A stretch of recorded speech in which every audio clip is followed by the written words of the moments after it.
What is up, YouTube, and welcome to this Avengers Endgame video review. So there will be spoilers for this because, to be honest, I'm not really big into non-spoiler reviews in my opinion. I just want to have all of the kind of spoiler chats, and that's pretty much why I started this channel, to have, well, spoiler chats with you peeps out there on the interwebs. So Avengers Endgame, I was not that hyped for this movie. I didn't feel excited. The marketing didn't really get me that excited for the movie, to be honest. I just wasn't that excited, which was a shame. I wasn't that hyped. But then I got myself hyped when I saw the double bill. So I got that neat little poster from the Odeon in the UK, and I saw Infinity War before. And that movie still holds up. It's like a year old, but it still holds up, and it still is an amazing movie, amazing tour de force there. A start of the end cap of the MCU. Now, Endgame has a lot to live up to. It is the culmination of 10 years of movies. 10 years, like 22 movies. It's insane how much was riding on this movie. And the question is, where do you go with this movie? Obviously, Thanos went like that. So, what do you do? Well, I explained with the people I saw it as I was leaving. I felt that what I thought was that Infinity War was the movie. It was the Avengers movie. It very much was the kind of Thanos and the mythos. It was the comic book movie. Whereas Endgame was the polar opposite.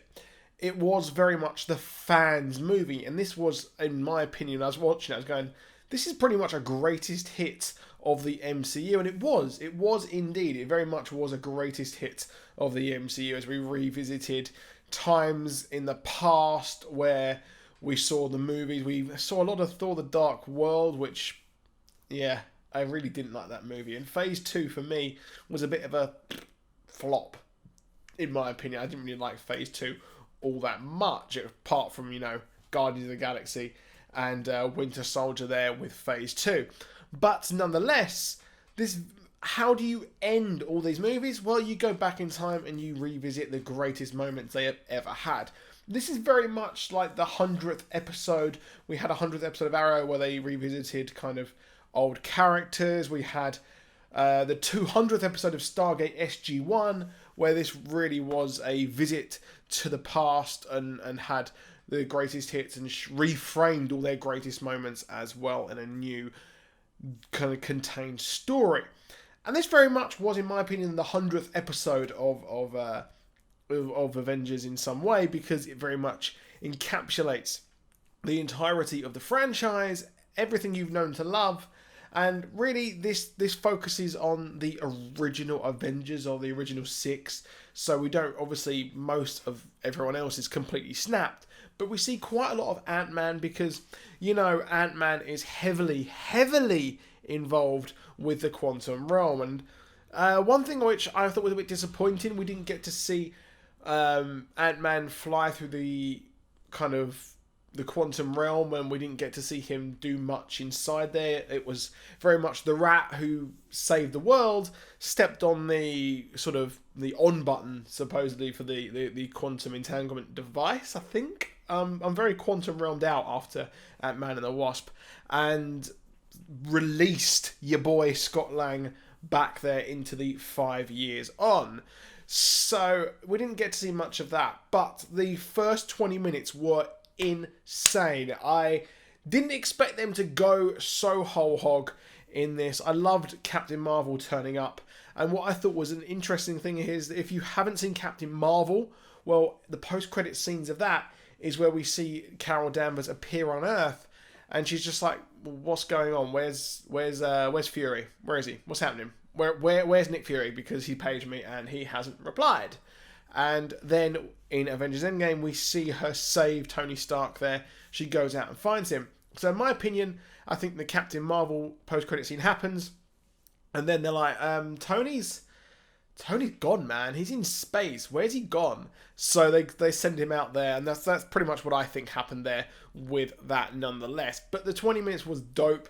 I thought it was cool that he destroyed the stones there, and I thought that it was cool that Thor finally went for the head.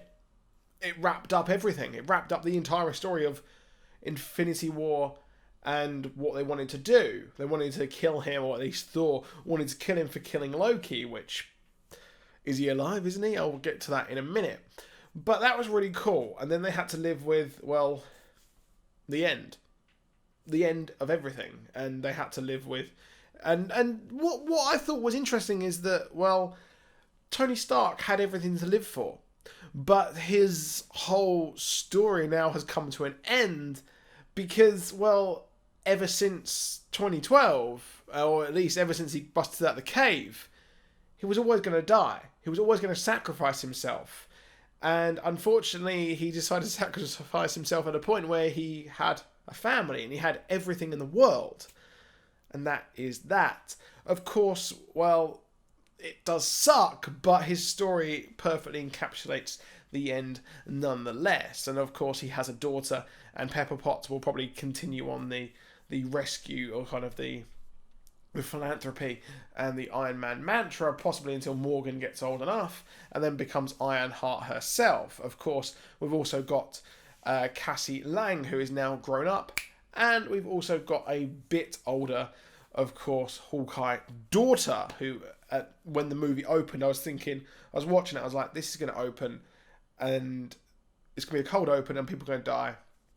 And I saw it and I was like, they're getting snapped. And it was a very heavy-hitting moment there for Jeremy Renner's Hawkeye, who very much stole the show, in my opinion, in this, when we saw the Ronin who wants to kill people who deserved to be snapped, but they weren't snapped. So I thought that was cool, and I think a spin-off of that showing him going around killing people would be pretty dope, and I thought he was really, really good in this movie. Now, of course, time has passed, 5 years has gone. People who were possibly in high school aged out of high school, so I'm not too sure how that's going to work for the Midtown school for Peter Parker there at the end of the movie. Of course, we saw Peter Parker and he went to school and everyone's excited. He saw Ned Leeds and everything like that. But there's surely some of his friends are going to be too old to even be in the school. And we know that Far From Home starts minutes after Endgame ends. So he's pretty much going to be in that school. That where we see him rushing into school is going to be where Far From Home starts, in my opinion, which I'm excited to see where they go with that. That's going to be a lot of fun seeing that movie, but it's going to be a bit difficult there nonetheless. But one thing I am a bit gutted about is that we didn't get to see too much of the time vortexes. We didn't get to see Ant-Man kind of do much, but he was very much he was us in the movie. He was very much us, the fans, watching the Avengers go through and do their quantum entanglement, their quantum craziness, which I thought it worked really, really well. I'm not sure how the suits kind of flipped out and everything, but the time travel aspect is weird, and it's very much not a Back to the Future kind of storyline where the past affects the future, and Nebula and Professor Hulk seemingly know everything about time travel somehow, when they say that the past doesn't affect the future. I very much feel like this is the Russo brother, or at least the writer of the movie, saying that, you know what, don't think about the time travel aspect, don't think about that, just enjoy the ride. But of course, we've seen TV shows like The Flash, Back to the Future, Lost, everything, and of course the sheer amount of movies that you mention with time travel is interesting, because it shows how much time travel is ingrained in our cultural lexicon. So why do they not actually have too much going on with that explanation there? And why surely Cap has affected everything? And when the Ancient One mentions that this creates a new reality, yes, in Back to the Future 2, when the sports almanac is taken by Biff, it creates a new splinter future, but they live in that future. It's weird. It doesn't really make a lot of sense whatsoever, in my opinion. And while I did enjoy it, the niggling back of my head went, "Why? This is weird. It doesn't make too much sense." But everything that was going on in the past was really fun. We got to see the Battle of New York. We got to go back to where everything was created for Captain America, and essentially S.H.I.E.L.D. and Howard Stark and Ant-Man and Peggy. That was dope. I thought that was really, really well done. And I had pure anxiety when they were trying to escape that place. And Tony was talking to Howard Stark there. and Peggy. It was very, very cool, and I like to say that I called it with Captain America staying in the past there with good old Peggy Carter. He's finally got what he wanted. A lot of the movie I kind of predicted from trailers and kind of just what I expected in my opinion as well. But the past was really good. Is Loki still alive is the big thing, because he took the Tesseract, took it and went, yep, see ya. That was my chair, sorry. But what happened was, is he alive? Because if the past doesn't affect the future, then he's not alive. If by Professor Hulk and Nebula's theorizing are true, then he's not alive. He doesn't exist, which is interesting. But Professor Hulk, nonetheless, I love the fact that while we have only had one movie of Hulk, he's had a story arc which is similar to Tony, Thor, and the rest of the Avengers by not just having one movie and being in other movies as well. So seeing him kind of exist and having that, it just worked really awesomely, and I absolutely loved it. And one thing I would say with Professor Hulk is I thought it worked.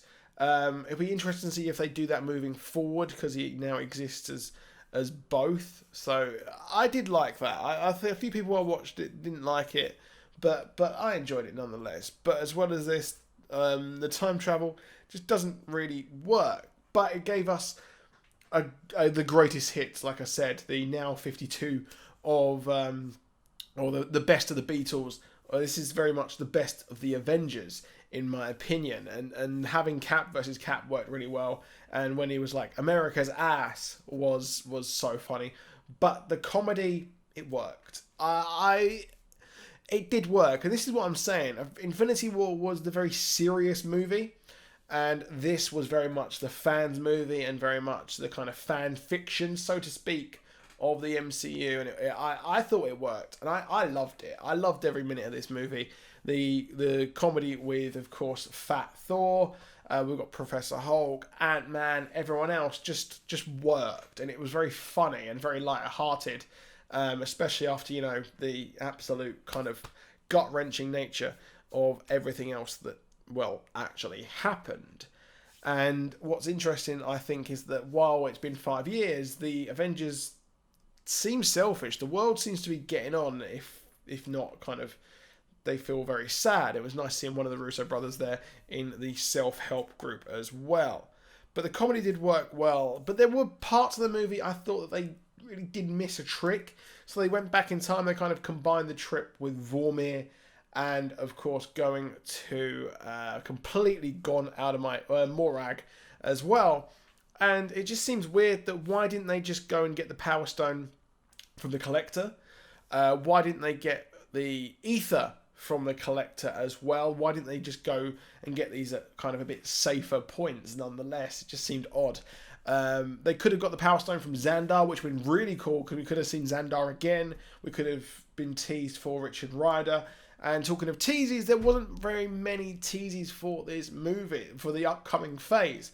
This very much capped off the end. There wasn't much that we could talk about for kind of Celestials or the everything else. It teased future franchises, but it didn't tease too much about what the villain could be for the next one. I was really hoping that that would happen, because the first Avengers movie obviously teased Thanos, and this one just ended his entire life.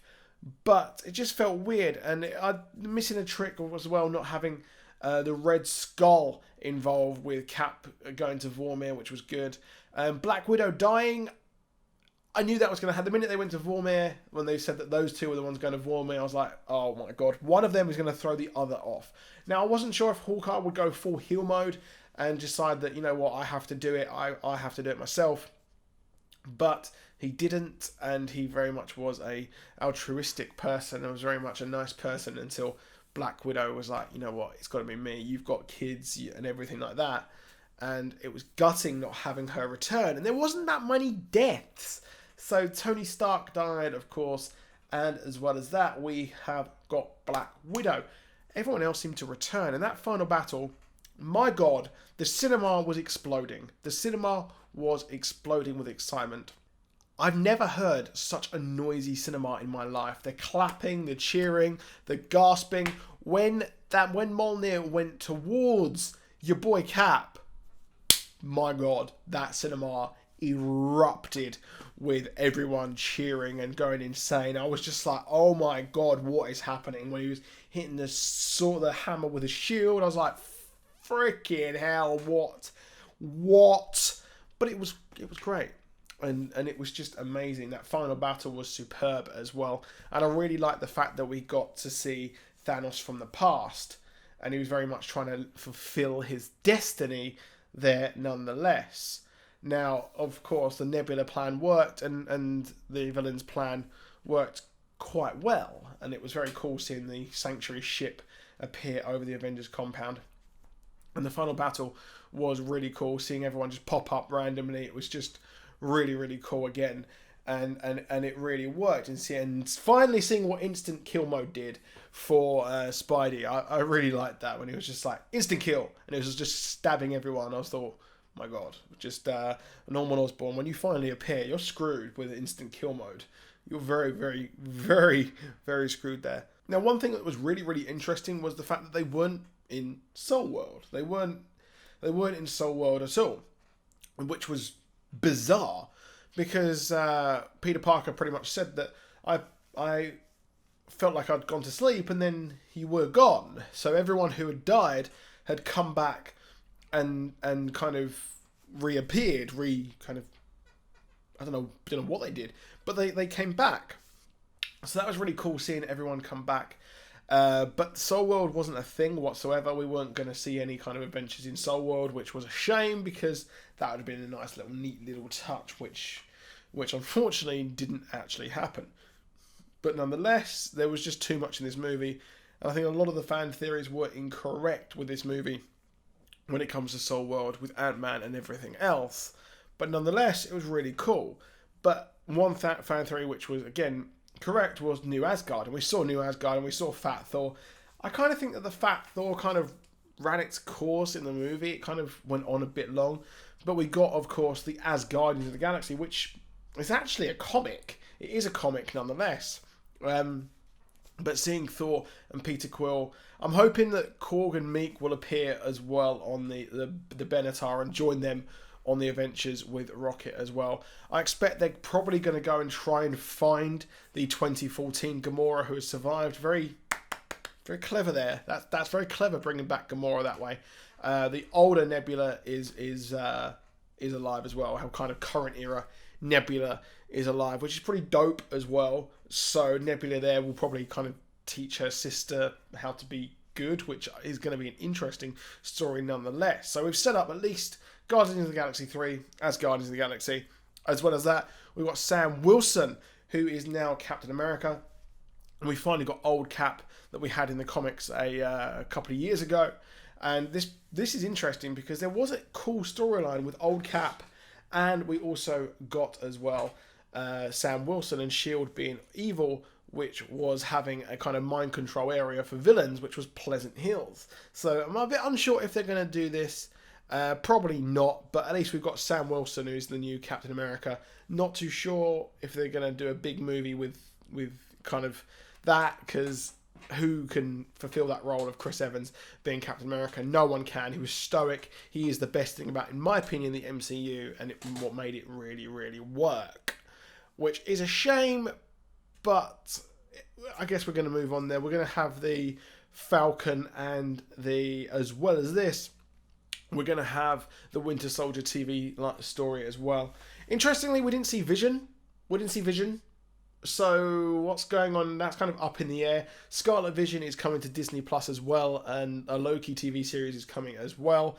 So they're going to continue these on through. Apparently they're going to have a couple of years off of the MCU, which is interesting because it's such a money machine. This movie could possibly break the 2.75 billion that Avatar made. I think this probably will, considering that my cinema had 8 screens. It was sold out at midnight, and the rest of the screens for the rest of the week are all sold out as well. So that's a good omen there nonetheless. Shazam, you picked the wrong time, bro, to come out, but Shazam was amazing. And if you want a superhero fix after Avengers Endgame, go and see Shazam. That is underrated. Very criminally underrated. But a lot of things just felt weird with Thor, and going back to, we didn't get Natalie Portman. We got the Ancient One return, and one of my favourite bits was when the Cap said "Hail Hydra" to Sitwell, and we had the elevator scene from Winter Soldier again, and he got out of that. So it's really, well, the magic of this movie was kind of fitting in everything else and fitting in, kind of reframing what happened after Avengers, and they were trying to get the lift and everything like that. They were going out for Shawarma. We saw the director as well, Robert Redford, returned. So it was cool seeing what happened in between each of those as well, and seeing the Hulk have to fit in with his old Hulk persona there was pretty dope. So overall, a really, really good movie, and I really, really enjoyed it. It really was the great end. It was the perfect end to the entirety of this universe. I'm probably going to see it like 2 or 3 times again as well, just because, well, I absolutely loved every single freaking minute of it. And if you haven't seen it, I'm sorry, but this is a spoiler video nonetheless. There was not much Celestials, but Vormir was mentioned that it was in the middle of celestial space. So they exist. So we may see that coming up and pop up next, which I think would be a lot of fun.